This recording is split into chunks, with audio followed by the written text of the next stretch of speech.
Hello दोस्तों, एक बार फिर से स्वागत है आपका अपने यूट्यूब चैनल एनी एग्ज़ाम में। तो पंजाब हरियाणा हाई कोर्ट में पीएन की जो वैकेंसीज़ हैं वो आउट हो चुकी हैं। 300 पोस्ट हैं। 25 तारीख से आप फॉर्म को अप्लाई कर सकते थे। उम्मीद है आपने फॉर्म अप्लाई भी कर दिया होगा, लेकिन कई बच्चों के मन में अभी भी डाउट है कि कौन इसे अप्लाई कर सकता है और कौन इसे अप्लाई नहीं कर सकता है। साथ ही साथ इस वीडियो में हम एग्ज़ाम सिलेबस के बारे में बात करेंगे कि एग्ज़ाम सिलेबस क्या रहने वाला है। तो कंप्लीट डिटेल देखेंगे, तो एंड तक वीडियो को ज़रूर देखिएगा।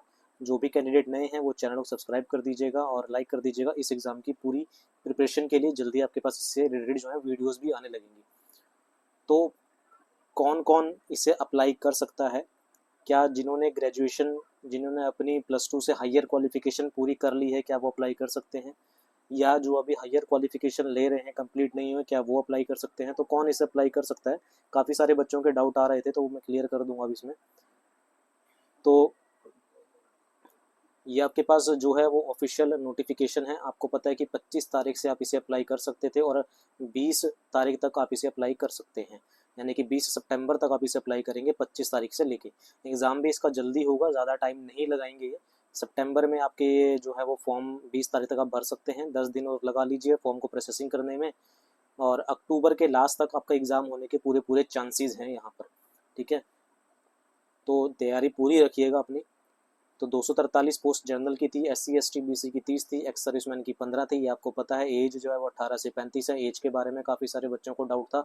एक बच्चे का मैसेज था कि जो 40 साल का क्या वो भर सकता है, तो भाई वो नहीं भर सकता। आपको 18 से लेके 35 साल तक आपकी एज मांगी गई है, साफ साफ यहाँ पर बोल दिया गया है। साथ ही साथ पर्सन विद डिसेबिलिटी जो है उनको 10 साल above the prescribed upper age limit, उससे 10 साल ऊपर तक उनको दे दिया गया। ये सिर्फ PWD वालों के लिए है। ठीक है, और किसी को कोई रिलैक्सेशन यहाँ पर नहीं दी है। अब बात करते हैं क्वालिफिकेशन की। क्वालिफिकेशन इन्होंने क्या मांगा है? क्वालिफिकेशन में अगर हम पढ़ते हैं तो मिनिमम मिडिल स्टैंडर्ड, जिसे हम 8th बोल सकते हैं, minimum middle standard and maximum 10+2 from the recognise school education board, recognise school. ठीक है, यानी कि मिनिमम आपके पास 8th और मैक्सिमम जो है वो आपके पास 12th होनी चाहिए। इन्होंने यहाँ पर मैक्सिमम एज को भी जो है वो क्लैरिफाई कर दिया है। 12वीं से ज़्यादा आपके पास क्वालिफिकेशन नहीं होनी चाहिए। Candidate having qualification higher than the maximum prescribed above shall not be eligible for the direct recruitment. जिनके पास +2 से ज़्यादा क्वालिफिकेशन है वो इसके लिए एलिजिबल नहीं है। अब कुछ बच्चों के मन में ये आता है कि हम जो है वो +2 बेस पे फॉर्म को फिल कर देते हैं, और जब डॉक्यूमेंट वेरिफिकेशन होगी तो वहाँ पर हम अपनी हायर क्वालिफिकेशन को जो है वो शो ही नहीं करेंगे, जिससे हमारा कोई कुछ नहीं बिगाड़ सकता। लेकिन नीचे जो है उन्होंने एक अंडरटेकिंग यहाँ पर मांगी है। ठीक है, ये अंडरटेकिंग जितनी हम सोच रहे हैं, वो जो हम सोच रहे हैं वो उससे पहले वो सोच के बैठे हैं। ठीक है ना, क्योंकि वो नोटिफिकेशन उन्होंने पूरा सोच समझ के निकाली होगी। तो यहाँ पर एक अंडरटेकिंग यहाँ पर ली जाएगी आपसे। इसमें बोला गया है कि आई डैश आपका नाम, सन है, डॉटर है या वाइफ है, किसके रेजिडेंस, आपका एड्रेस क्या है। I do not possess any qualification higher than 10+2 on the date of applying of the post of PN in the establishment of honourable Punjab and Haryana high court. तो यहाँ पर बोला गया है कि अब मैं +2 से ज़्यादा कोई भी हायर क्वालिफिकेशन पोजेस नहीं करता, मतलब मैंने नहीं की है। किसके लिए? PN पोस्ट के लिए। मेरे पास +2 से ज़्यादा कोई भी हायर क्वालिफिकेशन नहीं है। अब बात आती है कि जिनकी ग्रेजुएशन कंप्लीट हो चुकी है, या जो +2 से ज़्यादा ग्रेजुएशन कर चुके हैं, जिनका रिजल्ट आ चुका है फाइनल। ध्यान रखिएगा, जैसे मान लीजिए मैं जो है वो बीटेक करता हूँ अपना +2 के बाद। तो बीटेक के बाद अगर मेरा जो बीटेक के बाद अगर आप सॉरी +2 के बाद अगर आप बीटेक करते हैं तो 4 साल की होती है। तो 4th ईयर का अगर आपका फाइनल रिजल्ट आ चुका है तो आप इसके लिए एलिजिबल नहीं है। लेकिन अगर आप फर्स्ट ईयर में हैं या सेकंड ईयर में हैं या थर्ड ईयर में भी हैं, लेकिन अभी आपका 4th ईयर का रिजल्ट नहीं है, फाइनल रिजल्ट नहीं है, तो आप इसको अप्लाई कर सकते हैं। क्यों? क्योंकि अभी तक आपके पास +2 से ज़्यादा हायर क्वालिफिकेशन नहीं है, आप उसके लिए अभी पढ़ाई कर रहे हैं। ठीक है ना। लेकिन ये कब तक है? आपको यहाँ पर लिखा applying for the post of PN। अगर मैं ऊपर थोड़ा सा पढ़ूँ उसको,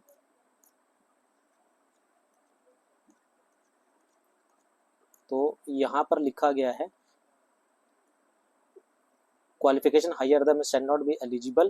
The candidate should fill all the candidate should fill all eligibility condition, age, qualification extra on the last date of online submission। यानी कि आपके पास 20 सितंबर से पहले पहले 20 सितंबर से पहले पहले आपके पास +2 से ज़्यादा कोई भी क्वालिफिकेशन नहीं होनी चाहिए। 20 सितंबर के बाद हो जाए तो चलेगा, क्योंकि लास्ट डेट अप्लाई जो है वो 20 सितंबर है, लेकिन 20 सितंबर तक आपके पास +2 से ज़्यादा हायर क्वालिफिकेशन नहीं होनी चाहिए। इसलिए मैं कह रहा हूँ कि जो भी ग्रेजुएशन अभी कर रहे हैं, +2 के बाद हायर क्वालिफिकेशन ले रहे हैं, अभी तक अगर उनकी कंप्लीट नहीं है, वो परस्विंग कर रहे हैं, अभी कर रहे हैं, तो वो अप्लाई कर सकते हैं इसके लिए, क्योंकि उनके पास लास्ट डेट से पहले हायर क्वालिफिकेशन नहीं है, वो +2 बेस पे ही भरेंगे। लास्ट डेट के बाद अगर आप हायर क्वालिफिकेशन ले रहे हैं तो उसका कोई इशू नहीं है। तो यहाँ साफ साफ लिखा गया है कि I do not possess any qualification higher than +2 on the date of applying for the post of PN in the establishment of honourable, यानी कि जिस दिन आप अप्लाई कर रहे हैं उस दिन तक मेरे पास +2 से ज़्यादा हायर क्वालिफिकेशन नहीं है, बेशक आप ग्रेजुएशन अभी परस्विंग में है। ठीक है, तो इसका चीज़ का ध्यान रखिएगा। लेकिन जिनकी ग्रेजुएशन हो चुकी है फाइनल, जैसे 8th सेम, बीटेक की बात करते हैं, 4th में अगर 8th सेम का रिजल्ट आपके पास आ चुका है तो आप इसके लिए एलिजिबल नहीं है। अगर आप फिर भी इसको फिल करना चाहते हैं तो वो आपका रिस्क होगा, क्योंकि मान लीजिए अगर आप पीएन के लिए अप्लाई कर देते हैं और जो है ये एफिडेविट उनको डिक्लेरेशन दे देते हैं, साथ ही साथ जब आप किसी और पोस्ट के लिए अप्लाई करेंगे तो आपको एनओसी चाहिए होगा डिपार्टमेंट से।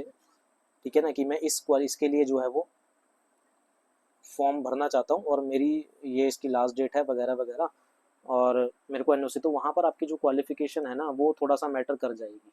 ठीक है, वैसे इतना कोई बड़ा इशू है नहीं है, क्योंकि एनओसी अगर आपको मिलेगी तो अब भाई अब जॉब लग चुके हैं, तो अगर आप हायर क्वालिफिकेशन के लिए देना चाहते हैं एग्ज़ाम तो वो आप एलिजिबल हैं। ठीक है, लेकिन ये अपने रिस्क पे होगा आपके पास कि आप कितना रिस्क ले सकते हैं।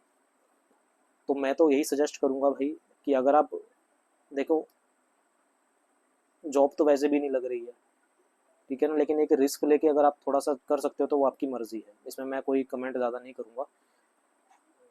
तो ये आप पे डिपेंड करता है कि अगर आप हायर क्वालिफिकेशन नहीं दिखाना चाहते हैं, और तो आगे पढ़ लेते हैं इसमें क्या दिया गया है। बोला गया है कि that the above information furnished by me is true and correct, and in the event of any information found to be incorrect, false, or some material fact found to be concealed and suppressed at any stage, I shall be liable for criminal action and also for termination of my service in case my final selection। अगर आपकी final selection हो जाती है और अगर आप कोई fact जो है वो कंसील्ड करते हैं या छुपाते हैं, सप्रेस करते हैं, या कोई इन्फॉर्मेशन आप इनकरेक्ट देते हैं, तो भाई आपके पास जो है वो क्रिमिनल एक्शन जो है वो चलाया जाएगा और चलाया जा सकता है, और आपका जो है वो सर्विस को भी टर्मिनेट कर दिया जाएगा। ठीक है, तो ये साफ साफ डिक्लेरेशन में लिखा गया है, और आपके यहाँ पर नीचे जो है यहाँ पर आपके सिग्नेचर हो जाएंगे। तो ये आप पे डिपेंड करता है कि आप ये रिस्क लेने को तैयार हैं या नहीं है। ठीक है, इसमें मैं कोई वो नहीं कहूँगा, लेकिन जो अभी परस्यूइंग में है वो इसको भर सकते हैं।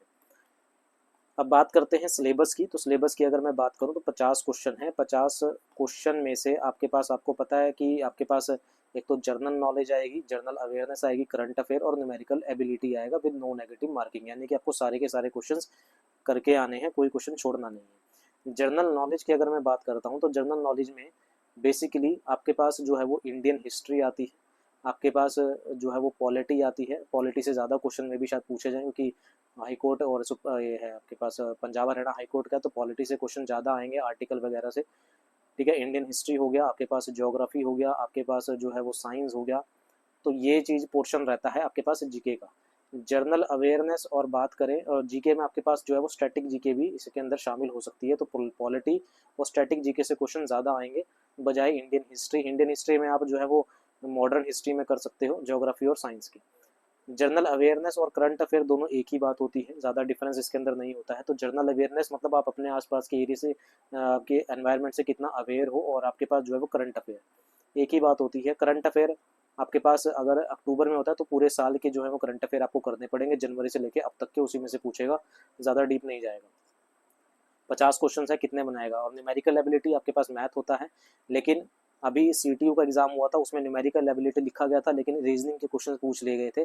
ठीक है, तो उस चीज़ का भी ध्यान रखना है कि अगर आप मैथ की तैयारी कर रहे हैं तो साथ ही साथ रीजनिंग की भी तैयारी करके चले, क्योंकि पेपर में नोटिफिकेशन में न्यूमेरिकल एबिलिटी लिखा गया है और पेपर में जाके आपके पास रीजनिंग पूछ लेगा तो कंफ्यूज हो जाओगे। इसलिए मैथ और रीजनिंग दोनों का बैलेंस बना के चलें। ठीक है ना, जनरल अवेयरनेस और करंट अफेयर एक ही बात है। जनवरी से लेके अब तक के करंट अफेयर अच्छे से करवा दूंगा मैं। जीके में आपके पास स्टैटिक जीके, पॉलिटी पे ज़्यादा ध्यान देना है, इंडियन हिस्ट्री उसके बाद, बाकी बात जो पोर्शन बचता है आपके पास साइंस और ज्योग्राफी वगैरह रहता है। तो ये सिलेबस है।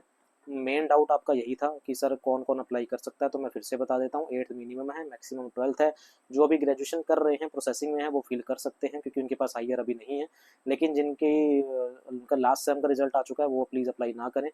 अगर करना है तो फिर अपने रिस्क पे करें, ठीक है। तो यही डिटेल मैंने आपको देनी थी। उम्मीद है आपका ये डाउट क्लियर हो गया होगा कि कौन अप्लाई कर सकता है कौन नहीं। इसी क्लासेस में जल्दी स्टार्ट करने वाला हूँ, और इस एग्जाम की पूरी प्रिपरेशन के लिए चैनल को सब्सक्राइब जरूर कीजिएगा। वीडियो पसंद आई तो लाइक जरूर कीजिएगा। अभी के लिए इतना ही रखते हैं, मिलते हैं अगले अपडेट के साथ। Thank you very much.